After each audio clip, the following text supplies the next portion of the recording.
Amas Production. Kings Amas, Money Bless, Seed Boy, yeah. Mukoma Hamala, 16mm, Mupenyu, Saka Wanda, Zonakatita, Waunoti wako ndiano kunyuta, Vanusia, Vakunyuta, Vanemoyo ya Kaipa,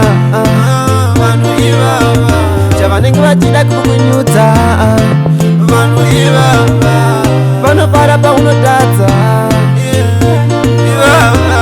Vanemoyo ya Kaipa, yeah. Abapare Paunofara, Vanotopara Paunorwana, Shimuza Kudakutufujira, Wakudu Wakangwarira, Zanondoka Kasia Jira Masese, Samson Zora Poyaka Kerma, Wangu Zambo Paiwe Wanyeperwa, Vanemoyo ya Kaipa, Chavaningwa Chida kukunyuta, Vanopara Paunotata, Vanemoyo ya Kaipa, Sitting Munu Manozanuka, Ismai wa Malik Bariku Feka, Vakutarisa Yepese Pawatika, Kutuka Baiza Boba Vakuseka, ya unaita weka, Nekuti munu anochinja ungeweka, Ingavasha Mwarika na we ukama, Paunodona Vese Vanoita, Vanemoyo ya Kaipa,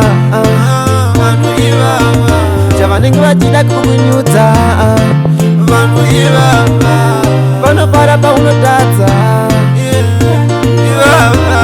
Vanemoyo ya Kaipa, yeah. Abapare Paunofara, Vanotopara Paunorwana, Shimuza Kudakutufujira,